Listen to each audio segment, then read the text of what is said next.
এমন কোন সময় আসবে না যে মানুষ ওজনে কম দিবে অথচ আল্লাহ তাদের উপরে অত্যাচারী শাসক বসাবেন না। বাংলাদেশে এভরি আদার পার্সন ওজনে কম দিয়ে থাকে, এভরি আদার পার্সন।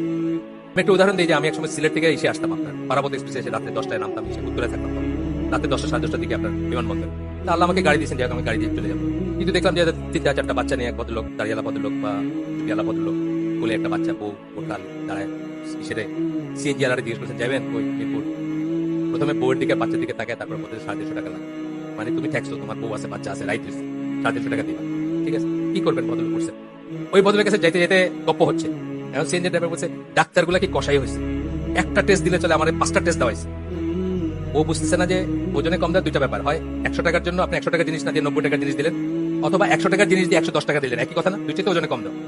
ও বুঝতেছে না যে ও ওজনে কম দিল, এখানে এই লোকটা ঠকাইলো, ও ডাক্তারের এগেন্স্টে বলছে। এইভাবে কিন্তু আমরা প্রত্যেকের এগেন্স্টে বলে যেতেছি, কিন্তু আসলে সবাই কালেকটিভলি দেশটা ওজনে কম দিয়ে যেতেছে।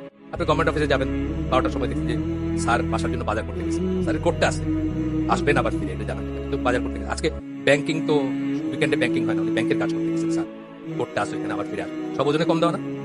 সো এমন কোন সময় নাই যখন মানুষ ওজনে কম দিবে অথচ আল্লাহ তার উপরে অত্যাচারী শাসক বসাবেন না। তো এটা আমরা এখান থেকে আমরা শিক্ষা নিতে পারি।